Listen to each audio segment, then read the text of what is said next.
فتة المسخن لمسة شامية على طبق فلسطيني أصيل، خبز مقرمش ودجاج متبل بالسماق وبصل مع زيت الزيتون. نكهات كلها بتجتمع بطبق واحد.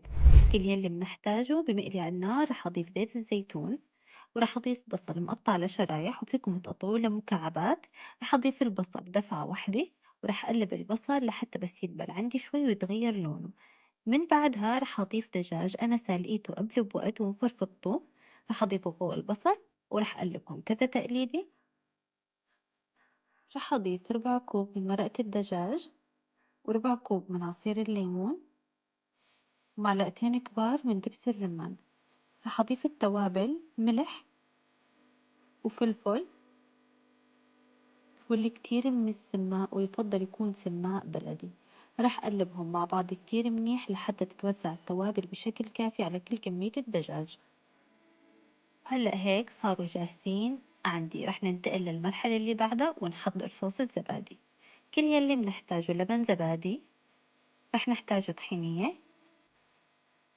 والثوم المهروس وعصير الليمون.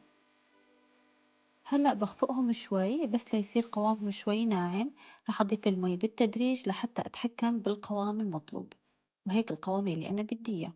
هلأ عندي خبز رح أقطعه لمكعبات صغيرة ورح أضيف عليه زيت زيتون وراح أضيف كمية وفيرة من السماق وراح أقليهم بالقلاية الهوائية، وفيكم تقلوهم بالزيت، بس أنا حبيت إنها تكون صحية أكتر وبتطلع معاكم مقرمش كأنكم قالينه بالزيت تماما. هلا بطبق التقديم إلكم حرية الاختيار كيف بتحبوا إنكم ترتبوها. أنا ضفت الخبز بالبداية ومن ثم ضفت الدجاج، ومن بعدها راح أضيف صوص الطحينية ونضيف المكسرات. أكيد أنا حمصت لوز وفيكم تقدموها مع صنوبر. زينتها بالبقدونس، رح زينها بحبات الرمان، وهيك بتكون عندي جاهزة. مزيج من النكهات الطيبة والرائعة، جميلة بالتقديم، جربوها رح تحبوها وبالعافية عليكم.